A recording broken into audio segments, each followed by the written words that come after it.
If you're already in your 60s, it's time to stop counting dollars and start counting moments. You worked hard, you saved, you raised children, and you weathered storms that you don't even talk about out loud.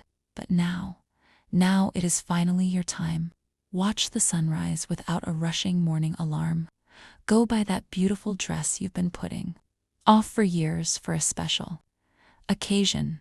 Order that fancy gourmet coffee at your favorite cafe just because you can.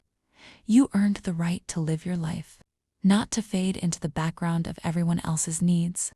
Don't let yourself get roped into the next genius business plan of an adult son who still hasn't figured out how to pay his own utility bills. Most importantly, protect your home, your money, and your peace. That is your sanctuary. Grandkids are meant for warm hugs, bedtime stories, and shared laughter, not for you to become a full-time parent all over again. Your adult children are meant to be loved, but you were never meant to be their lifelong crutch.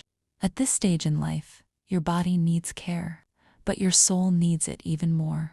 Stop letting your conversations revolve only around blood pressure, lab results, and prescriptions. Talk about travels, beautiful memories, get-togethers, and the dreams you still have time to chase. You are not a medical chart. You are not a list of prescriptions. You are not the birth year on your passport.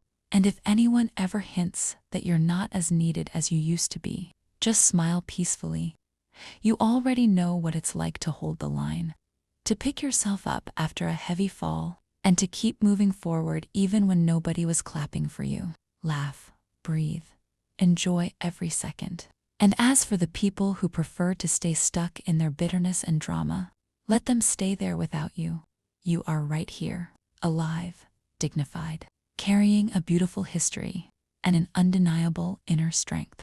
It is an absolute luxury to still be here in this life, fully and unapologetically yourself.